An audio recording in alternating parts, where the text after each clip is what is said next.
The holders against the contenders. Champions Chelsea prepare to swap blows with undefeated Manchester City. The other Manchester challengers aim to pump up their goal total even more against beleaguered Crystal Palace.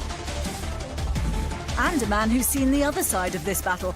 Rafa Benitez's Newcastle United face his former club, Liverpool.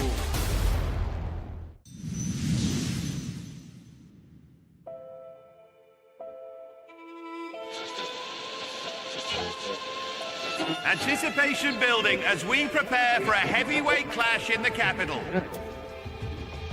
Two of the Premier League's heavy hitters lock horns. The reigning champion Chelsea are champions versus the undefeated #1 contender. Manchester City. In the early rounds, you need to make a statement. Test your opponent. Aside! Chelsea ahead. Land the first punch. You've got to stay cool. Oh, ugly. They've lost their discipline. Be sharp, quick on your feet. And when you get the chance to finish, finish. Slips in here for Alonso! Squeezed it in! Sané! Lovely goal. And Morata sticks it away beautifully. Aguero just trying to tiptoe his way through. Manchester City rampant. In this heavyweight clash, tactics are key. For sure, I have great respect for Pep, and I think he's the best. But we are playing at home, and for sure, our fans try to push us from the start until the end. And tomorrow, I think their support will be very important. Chelsea admire many things about what they do. So. Admire the manager, admire the way they play. They are really good team. So Stamford Bridge, one of the best teams in Europe. Okay, against the last champion of the Premier League, what we are. So good proof for us, good test. Chelsea's recovery from the knockout blow landed by Burnley on the opening weekend has been what you'd expect from a champion. Unbeaten since then, last week's win at Stoke was the 4th in 5 league matches, followed by a stunning European success away to Atletico Madrid. Alvaro Morata's been leading the charge. His hat-trick in the Potteries made it 6 goals in his first 6 Premier League appearances. And there's more good news for Antonio Conte, with Eden Hazard's broken ankle better and the mercurial Belgium back on song. For us, he's an important player, and last season he had an important season. He played very well. Now he's fit. He played a really good game against Atletico Madrid. Yeah, I'm very happy. I'm very happy for him. For Pep Guardiola, the first 6 rounds of the season couldn't have gone much better. Manchester City have scored 16 league goals in a stunning September, conceding none. Sergio Aguero needs just 2 more to surpass Eric Brook's club record of 177, set almost 80 years ago. But he'll have to wait. Having been a passenger in a car crash in the Netherlands on Thursday, the striker's set for a spell on the sidelines. He cannot play tomorrow, and after international break, maybe was selected in Argentina, he cannot go there. And we will see. I don't know the assets, the doctor, so we have the first impression what he has is broken the rib. But exactly how many days we'll be off, so I don't know right now. Immediately in front of us, the fixture which lays claim to being the single most significant of the Premier League campaign so far. This one is a chance to join the legends of the game. A chance to create a lasting legacy. Attitude is everything. Chelsea, Manchester City. It's showtime.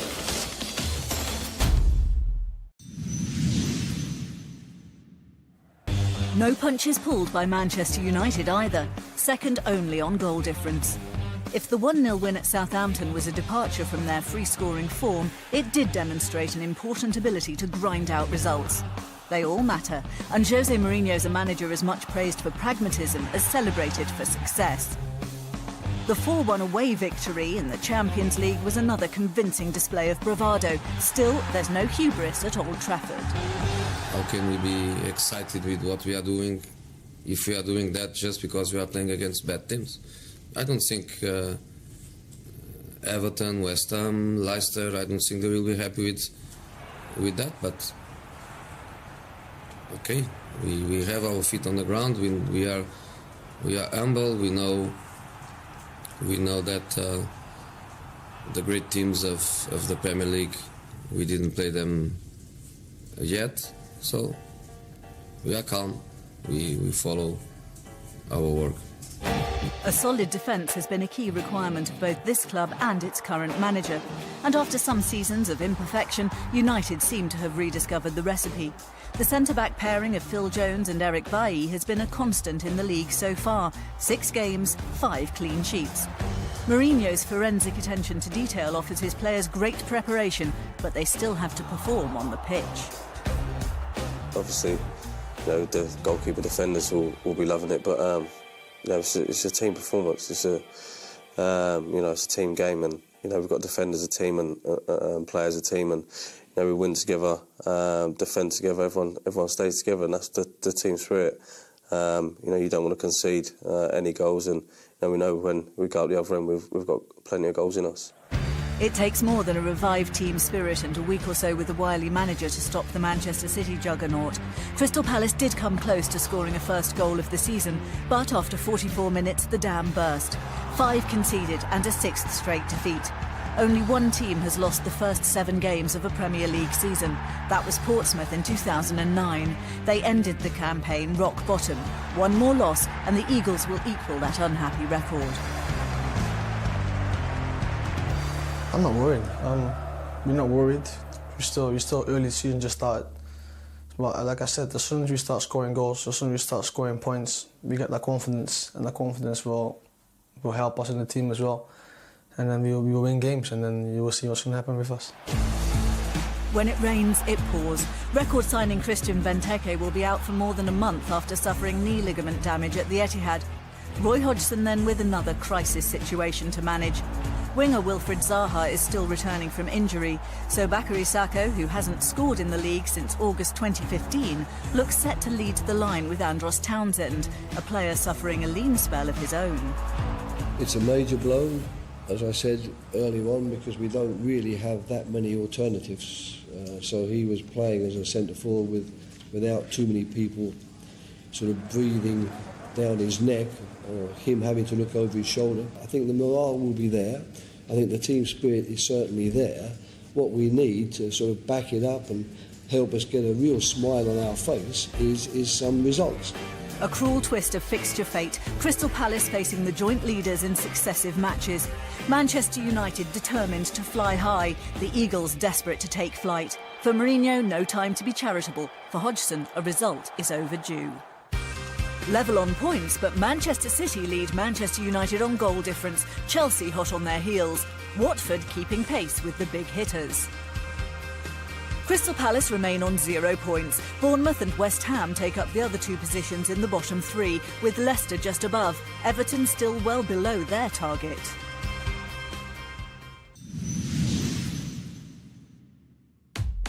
Arsenal's first season in the Europa League has delivered the expected difficult schedule. A week that kicked off with Monday night's win over West Brom also included a trip to Belarus ahead of Sunday's lunchtime appointment with Brighton and Hove Albion. Arsene Wenger's solution was to leave most of his senior players in London for the win over Bate Borisov, including Alexandre Lacazette, keeping the French striker fresh as he aims to become the first new Gunners player to score in his first 4 home league matches since the 1950s. Chris Hughton's hopes of an upset have been hit by a severe shortage of strikers. Now Tomer Hemed's been retrospectively suspended for 3 games for a stamp on DeAndre Yedlin. The Israeli scored 2 of the Seagulls' 5 goals so far. With Sam Baldock still sidelined and Glenn Murray hampered by an ankle problem, Brighton may have no specialist centre-forward available. It's the club's first trip to one of the top 6, and a tough task considering no promoted side has won at the Emirates in the last 18 attempts. The last to do so were Newcastle 7 years ago, and the man at the helm was Houghton. Yes, Andy Carroll header, yes, I remember it well. There can't be anywhere in this division that you can afford yourself the feeling that you can't go and get something. We will have to play to a really good level and probably an Arsenal team that don't play at their best, but I think most wouldn't expect us to get anything, but that's the great opportunity that we have.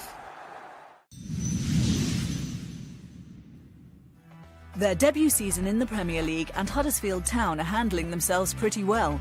Particularly impressive is David Wagner's defence. Only the two Manchester clubs have conceded fewer league goals so far, and at home the Terriers are unbeaten. The one blot on the Yorkshire landscape is the lack of goals. They scored 4 in their first 2 matches in this division, but since then it's been a different story. 1 strike in their last 4 league games. Not that the head coach seems overly concerned. If I have to speak about it, 5 goals in 6 games for us, Huddersfield Town, the team which got promoted, is okay. Conceded 3, it's very, very good. We take it. I think the most important thing is that we still be focused on ourselves and on our performance, and this is the only focus we really have on Saturday. Tottenham Hotspur will be Huddersfield's biggest challenge yet.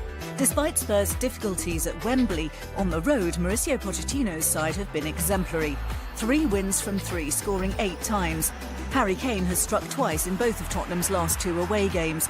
Even with key absentees like Moussa Dembele and Victor Wanyama, it's hard to bet against Spurs maintaining their winning run away from home.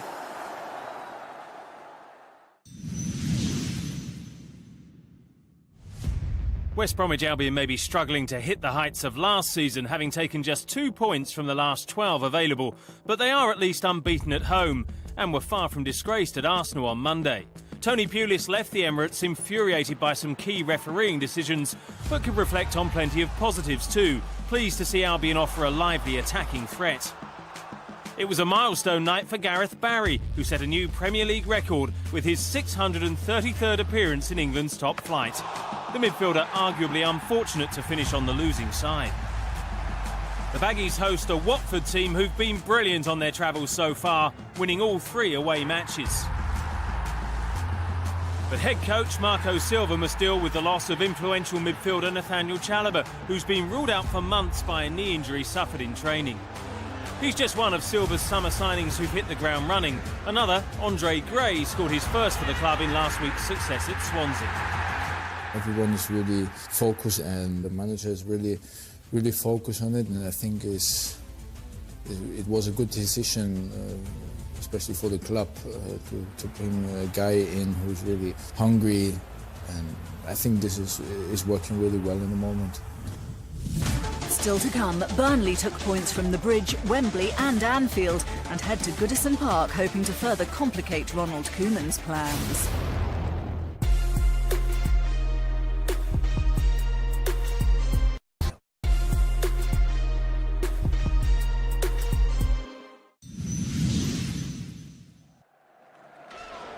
Last month, many Liverpool fans feared they'd never see Philippe Coutinho in a red shirt again, then went on to wonder whether his heart would still be in the job.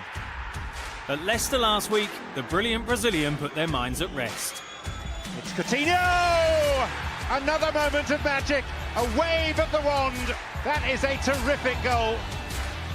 Prior to the Leicester match, Liverpool had lost 20 points from winning positions since the start of last season, and it seemed Jamie Vardy was going to haunt them again. In a pulsating end-to-end affair, the Reds required Simon Mignolet's penalty save to avoid another capitulation.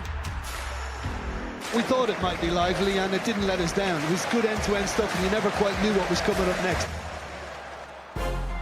In his second stint in the Premier League, it's fair to say this time Mohamed Salah has hit the ground running.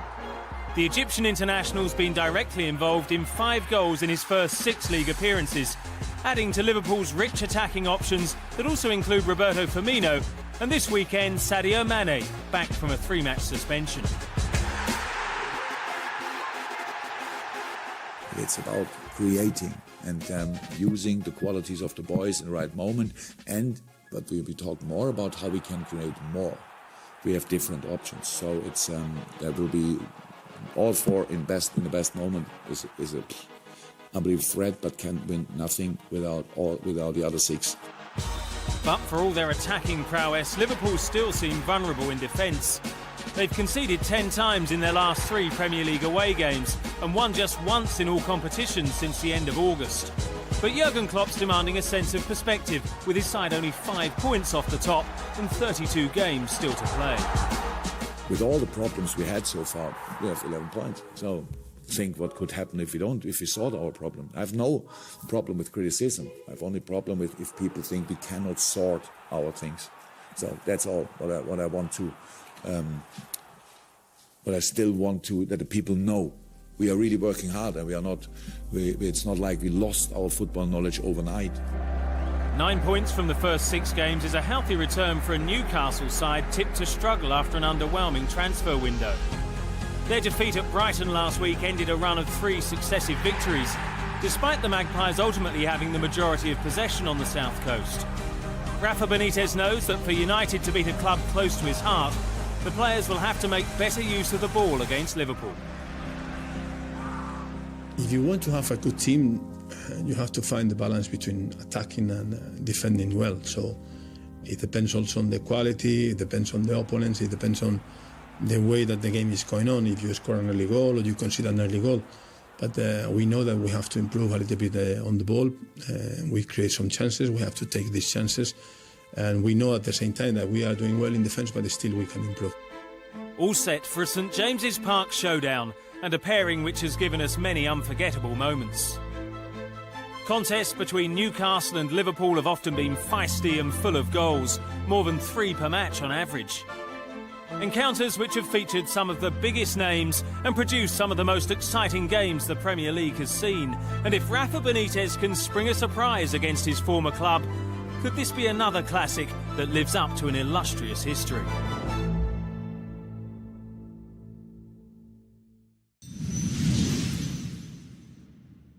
Life under a microscope can't be easy. West Ham's home defeat by Tottenham means Slaven Bilic's future is again under scrutiny. It affects you, he says, reminding us that managers are, after all, human. The team did seem to be fighting for him, restoring a measure of pride after being 3-0 down. Even so, the Hammers are in the bottom 3, and Bilic knows he needs a good result against Swansea. Now we have a very good run of games, and we have enough quality, and we have to show it now, and to get us in the position that we will be more, or we would be more happy with.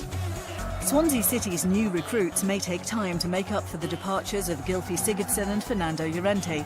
Still, Paul Clement blamed himself for the home loss to Watford, claiming he picked the wrong lineup. This side is a work in progress, and the head coach is confident it will all come together. Clearly, we're not playing as well at home as we are away. I think another thing is that we are defending better than we are attacking.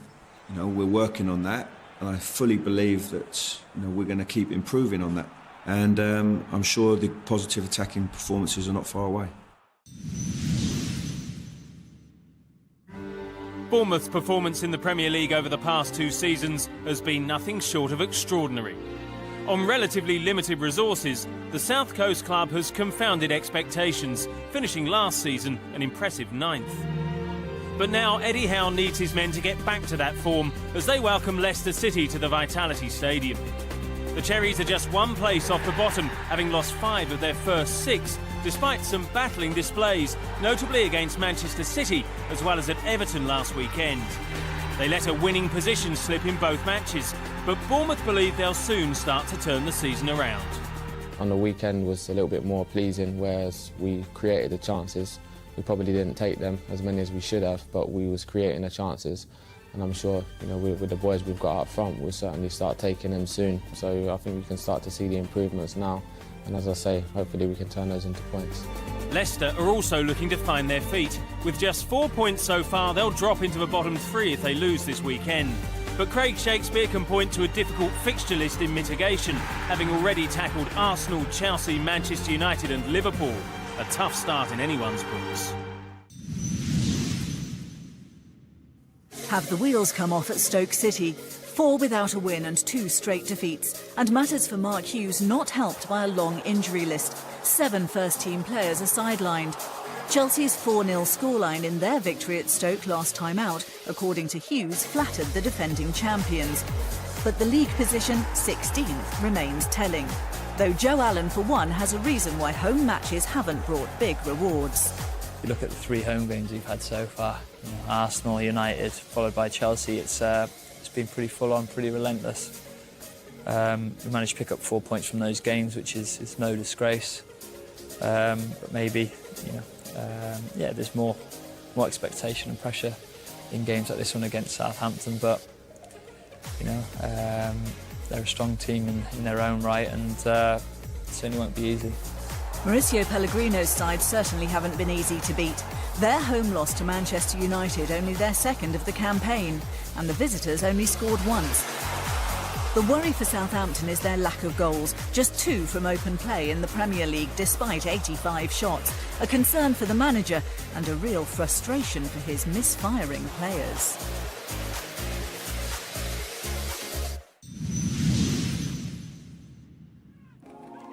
It's often said in modern football that trips away from home aren't as testing as they used to be. But for Burnley last season, that certainly wasn't true. Sean Dyche's men suffered more than their fair share of travel sickness, taking until April to record their sole success. Burnley have what they crave! 3 points almost beyond value for Sean Dyche. This season, though, the Clarets hit the road running. An away win in their very first game against the champions, no less, followed by draws at Tottenham and Liverpool. A journey to Goodison Park offers the next chance to defy the odds. I think last year, obviously, it went on so long. We had some good performances and we were unlucky at times, but to get that win so early, I think it does give us the belief. We always have belief within the group, but at times you've got to dig deep when you go to these places, and nobody has an easy game against us. We make sure we work hard for the whole game, and we just need to keep doing that. I think he's been a little bit more adventurous away from home. You think to yourself, we can go to many grounds like they did last season and defend and still lose, so they might as well go there and attack and actually gamble a little bit and take a few more risks. Look, they're a dangerous team, Burnley, and they will enjoy going to Goodison Park, and it's not going to be an easy game for Everton. They will need to play well, and first and foremost, they're going to have to break down what is probably, for me, the most organised defensive unit in the Premier League. Breaking down Bournemouth last week proved a problem for Everton. Staring down the barrel of a 4th successive league defeat, Ronald Koeman made a double change. Rooney and Klaassen off, Tom Davies and Oumar Niasse on. It paid dividends, the pair combining for both Everton goals as the Cherries' lead was overturned. Last season, Niasse was declared surplus to requirements and sent on loan to Hull, where his pace, work rate and goals made a good impression. Now he finally seems to be in favour with Koeman for the first time. The Senegalese striker's form could shape the future of a boss under pressure. I'm the responsible man in Everton about the technical side of the football. And it's not time to find any more excuses because that's not counting for you. And and the next is on Sunday, and by a win, everybody's happy, and maybe we are back. That will be the newspaper on Monday. And if we don't win, the newspaper on Monday will totally different, but that's football. Another disappointing European display midweek hasn't improved the mood. Gylfi Sigurdsson set up one of the goals in that draw, but the Goodison crowd are yet to see the best of a midfielder they hoped would be the creative heartbeat of the team after signing from Swansea. I feel sorry for Gylfi Sigurdsson because he didn't have any pre-season whatsoever. I think over the next couple of weeks, the more confidence the team gets, the more confidence that Gylfi Sigurdsson will get and the more rhythm he'll get. I've no doubt that he'll be a success. It's just been a real tough start for everybody, and I think Everton at the moment have got to dig in. They've come out of an unbelievable run of fixtures against all the top teams, and now they're hitting a period where I think they'll be looking to pick up points. With the 4th best home record last season, Everton fans will expect a statement from their stuttering side to make sure Burnley's travelling support have nothing to sing about this week. Tottenham's trip to Huddersfield gets the ball rolling this week, the first of 7 Saturday games, including Manchester United against Palace, before Chelsea face Manchester City. On Sunday, an early start for Arsenal against Brighton, then Everton play Burnley, with Newcastle and Rafa Benitez wrapping things up against his old club, Liverpool. The poetry and the passion. So much to applaud and to cheer.